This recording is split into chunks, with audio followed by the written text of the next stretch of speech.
This is Saturn V, the rocket that will send 3 Americans toward the moon in Project Apollo.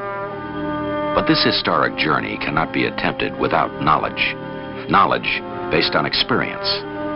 For the United States, experience came by seeking answers to certain basic questions. Could a human being withstand an 8-day flight to the moon and back? Could a man control the movements of his spacecraft, rendezvous and dock with another vehicle orbiting the moon? Could he leave the protective cover of his spacecraft and perform useful work in space? Could he function effectively as an experimenter and use spaceflight to advance human knowledge? Could the Apollo spacecraft be guided and controlled during re-entry into the Earth's atmosphere so it could make precision landings any place on Earth?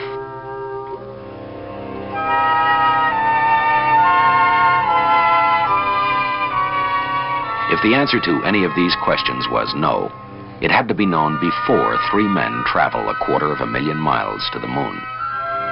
And so in 1961, the Gemini program came into being as the necessary prelude to Apollo.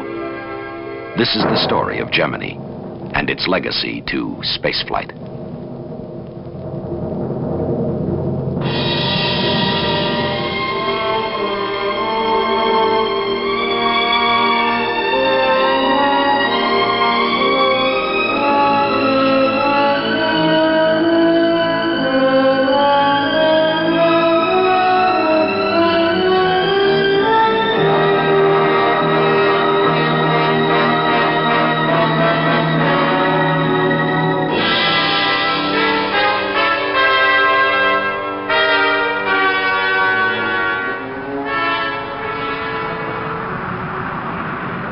On Gemini, training began on Earth and in the atmosphere. This specially designed airplane was flown hundreds of times on parabolic sweeps into the sky to provide the Gemini astronauts with brief periods of weightlessness. Here, seconds at a time, the difficulties of living in space were rehearsed.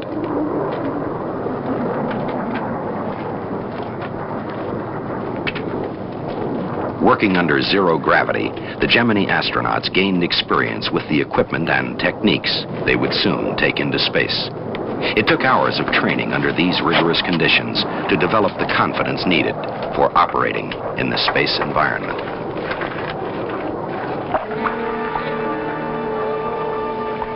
The Gemini astronauts took their equipment underwater.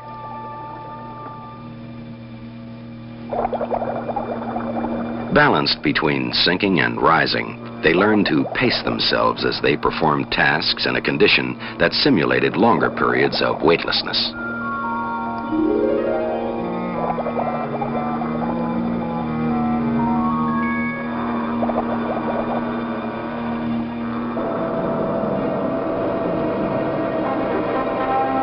In the translation and docking simulator, they got the feel of maneuvering their spacecraft into position for docking with another vehicle.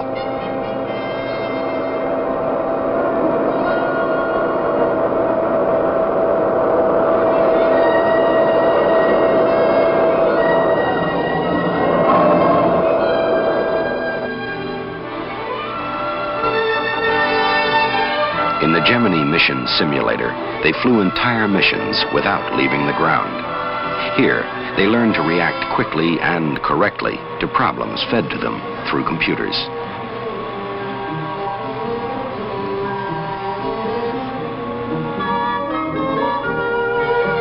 The Gemini astronauts exposed themselves to the stresses of the space environment. They trained for emergencies, learning how to react if things did not go exactly according to plan.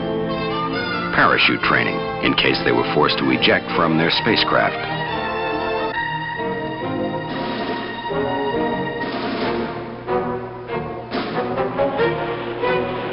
Water survival for landings in the ocean.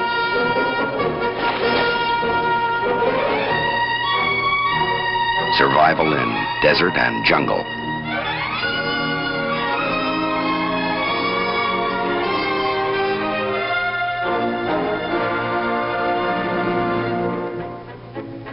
Ultimately, there was no substitute for being there.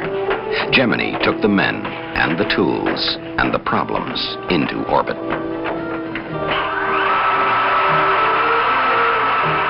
In the 18 months between March 1965 and November 1966, 10 manned missions were launched from Cape Kennedy.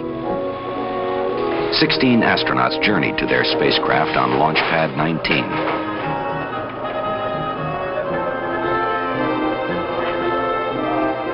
Virgil Grissom and John Young were first.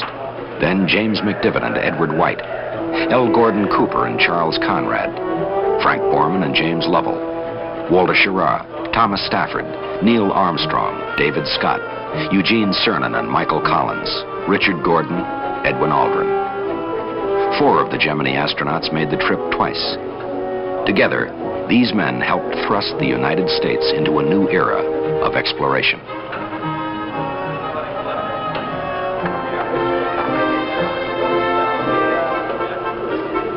Gemini was a single concept with a number of assignments. It was, in a sense, one launch, one flight, one recovery.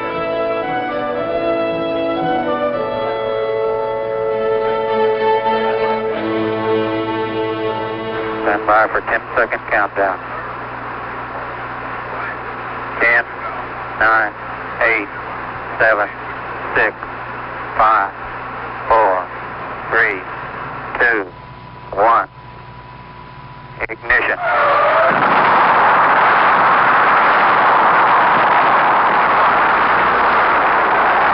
Liftoff.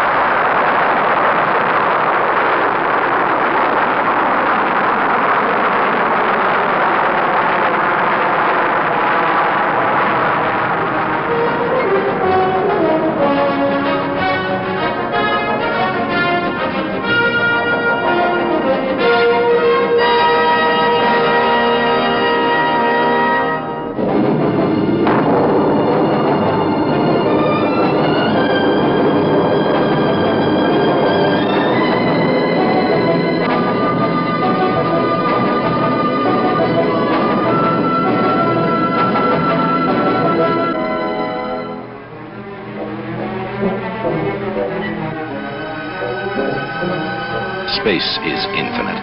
It yields slowly to exploration. In their voyages into this environment, the Gemini astronauts logged more than 1,940 man-hours of flight. Hurtling through space at 5 miles a second, they circled the Earth 600 times. In their 40 Earth days in space, they witnessed, as few men have, hundreds of sunsets on the changing horizons of our planet.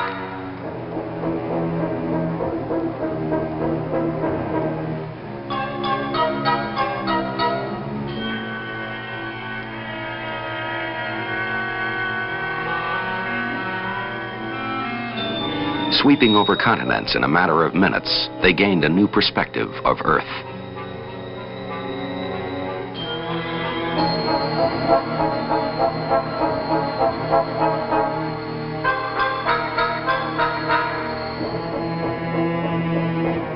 For Gemini, equipment and techniques were developed that enabled astronauts for the first time to maneuver their spacecraft, to change their orbit, to accelerate to new heights.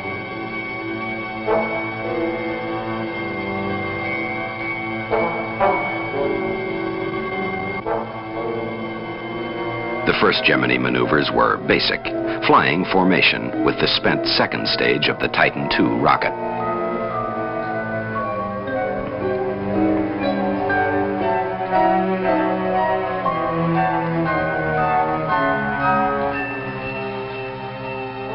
Then a more difficult step, rendezvous, finding and approaching another craft in space. Okay, Gemini 6, ready to copy. Okay, D8, 06, 35, 00. Pass at Hawaii, Rev 4. The first target for rendezvous was another manned spacecraft. Gemini 6 approached within 1 foot of Gemini 7.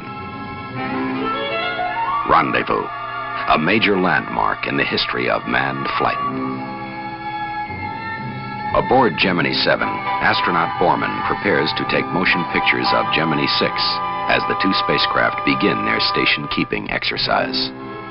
And we have LOS all systems. Both vehicles have away.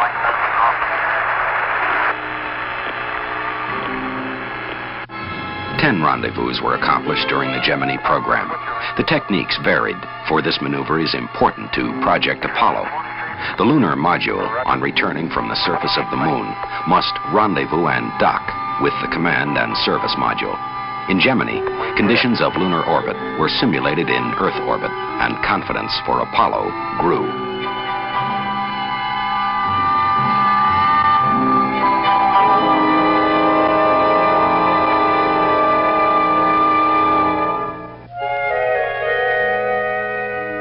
On 4 of the Gemini missions, the rendezvous target was the Agena space vehicle. During the program, the Gemini astronauts located and docked with the Agenas 9 times, developing experience and confidence in this important maneuver. This experience is vital to the lunar mission, for the Apollo astronauts will dock twice on their journey from the Earth to the Moon and back.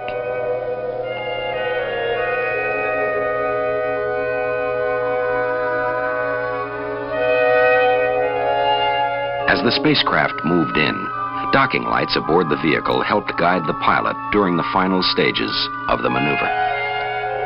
Okay, Gemini 8, it looks good here from the ground. We're showing cone rigid. Everything looks good from the docking. Okay, we're going to cycle our stop arm switch now. Roger. For flight, we are down. But not everything always went according to plan. On Gemini 8, a thruster failed, causing excessive yaw and roll. Unable to find the source of trouble, Command Pilot Armstrong undocked. The roll rate accelerated, reaching an alarming 1 revolution per second. But Armstrong fought and won his struggle to regain control, and he brought Gemini 8 to a safe landing.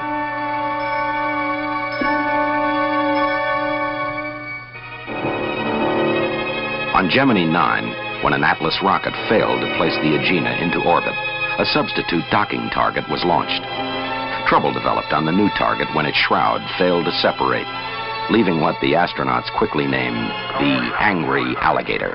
Gemini 9, Hawaii. How are you? I've got a weird-looking machine here.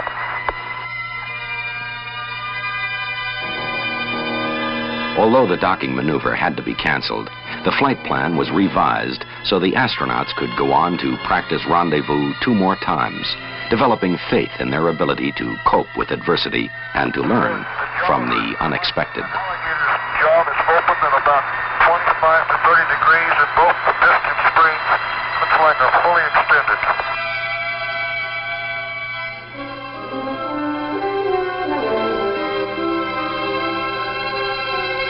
On 2 missions, the Gemini astronauts actually assembled a new spacecraft in orbit, the combined Agena and Gemini.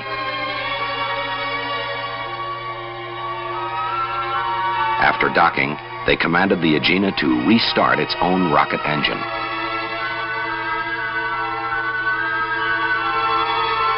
On 1 mission, this space-built vehicle was flown to a record altitude of 851 miles.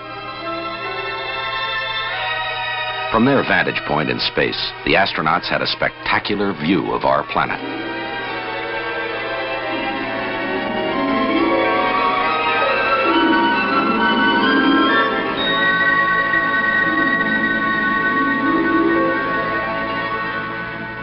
Although flight experience was the primary objective of Gemini, the program offered a unique space laboratory to science, medicine, and technology.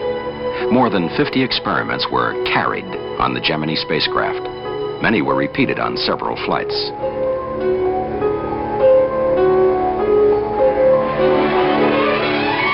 One experiment was photography of the Earth. Vast areas never seen by man in their entirety were studied.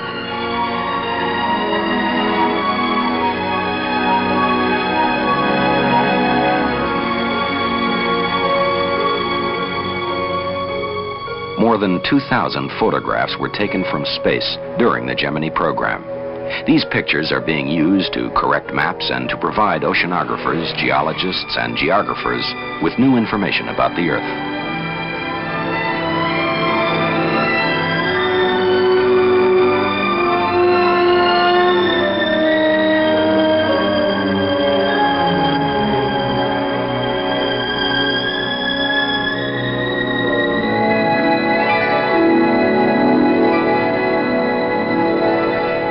Gemini astronauts also use their cameras to photograph cloud patterns and other atmospheric phenomena.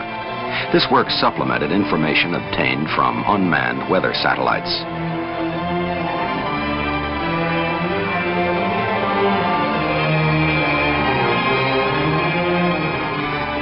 Hundreds of high-resolution photographs were made to provide new knowledge about the weather of the world.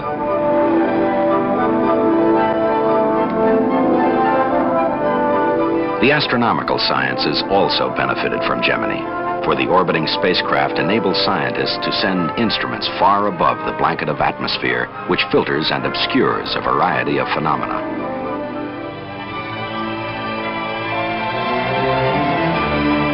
On Gemini 12, an eclipse of the sun was photographed for the first time from space.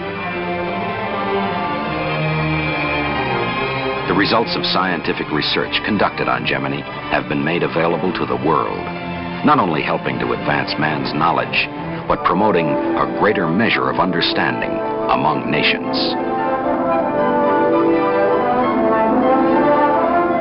Three of the manned Gemini missions were flown to investigate the problems of long-duration spaceflight. Gemini 4 was a 4-day mission. Gemini 5, 8 days. On Gemini 7, astronauts Lovell and Borman spent 2 weightless weeks in space.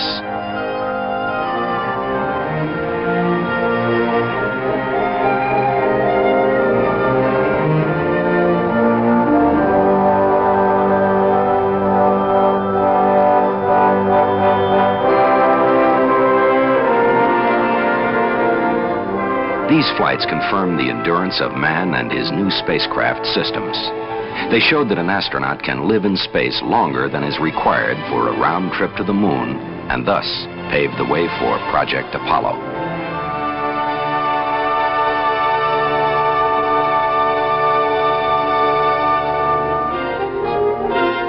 Using the Gemini space vehicle, the astronauts also experimented with a new technique for holding their spacecraft's attitude fixed with respect to the Earth. Normally, this requires the continuous use of fuel. Gina's just about horizontal with us right now. And what we're going to do is put in a very small thrust. But on 2 missions, a Dacron tether was attached between the spacecraft and the Gemini.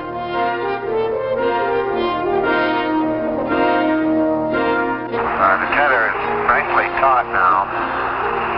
I think as long as we keep it taut, we might be able The Gemini, slightly nearer the Earth, was pulled more strongly by gravity than was the spacecraft. This small difference was enough to stabilize the vehicles so they could maintain their position without use of fuel. This technique has important implications for future space missions.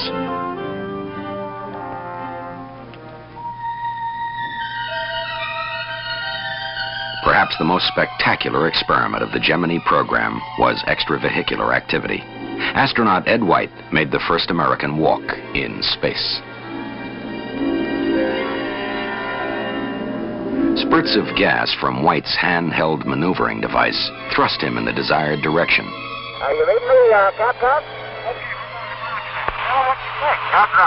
The floating object in the foreground is the astronaut's overglove, left behind in the spacecraft. I've exhausted the fuel now, but I was able to maneuver myself outside the spacecraft back. Maneuvered right up back on the back of the adapter. Took the back Jim, came back into his view. The only thing I wish is I had more.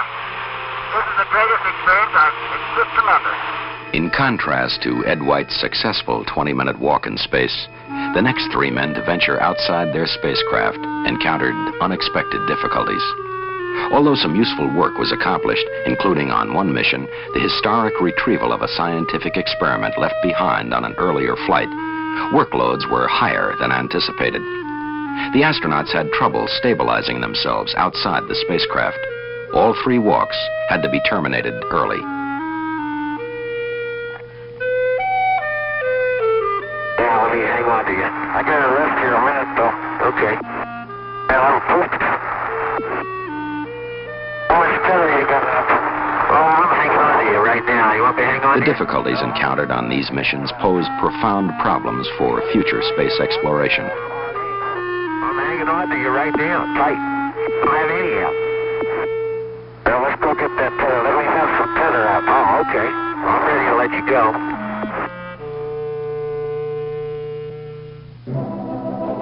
So another more careful and more tightly controlled test was prepared for Gemini 12, the last flight in the program.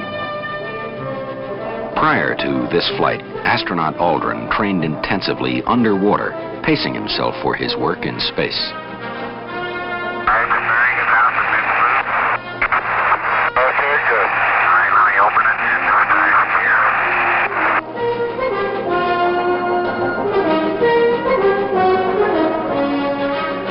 The tasks assigned to him were designed to compare the difficulty of working in a weightless environment with work under normal gravity.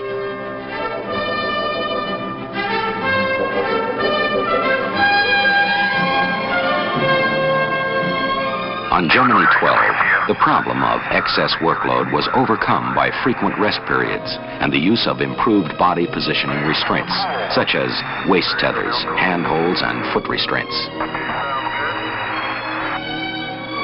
Sounds good. I'm going to take the Velcro off. Extravehicular activity has important applications to the lunar mission. Apollo astronauts will leave their vehicle and install scientific equipment and collect samples on the surface of the moon. This requires experience working in pressure suits and performing tasks in the near vacuum of space.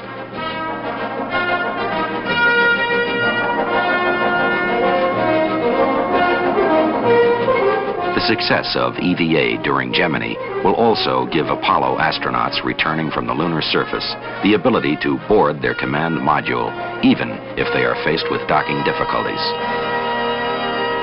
see. I think maybe I'll move this tether out to the other ring. That looks a little better. Gemini provided more than 12 hours of experience in extravehicular activity. The training, the caution, the slow accumulation of facts paid off. Man can work in space.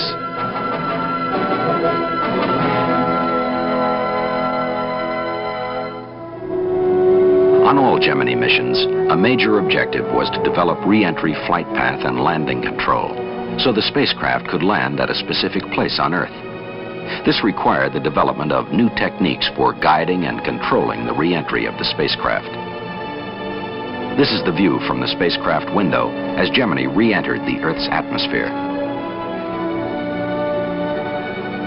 Glowing particles boiled off the protective heat shield to leave an incandescent wake.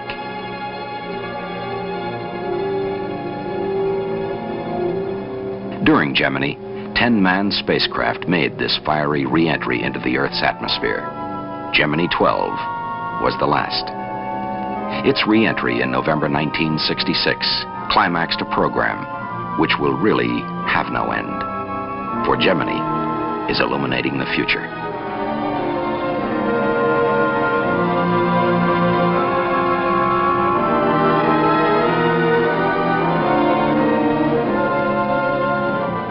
Of first importance is the fact that Gemini sent more men into space and kept them there longer.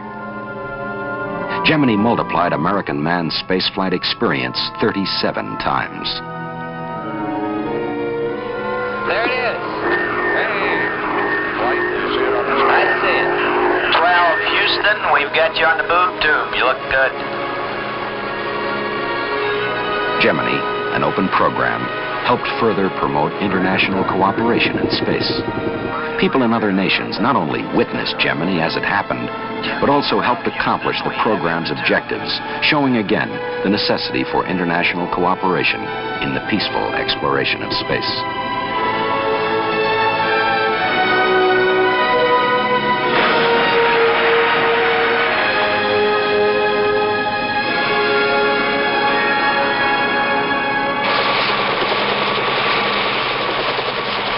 Gemini also leaves as its legacy a greatly expanded science and technology, proof that government, industry, and the scientific community can work together to translate man's boldest dreams into action.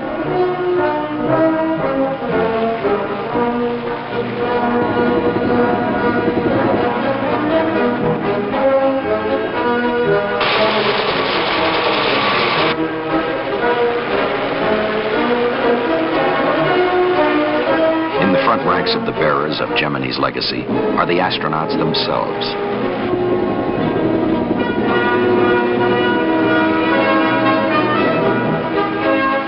These veterans are now ready to face the challenge of Apollo.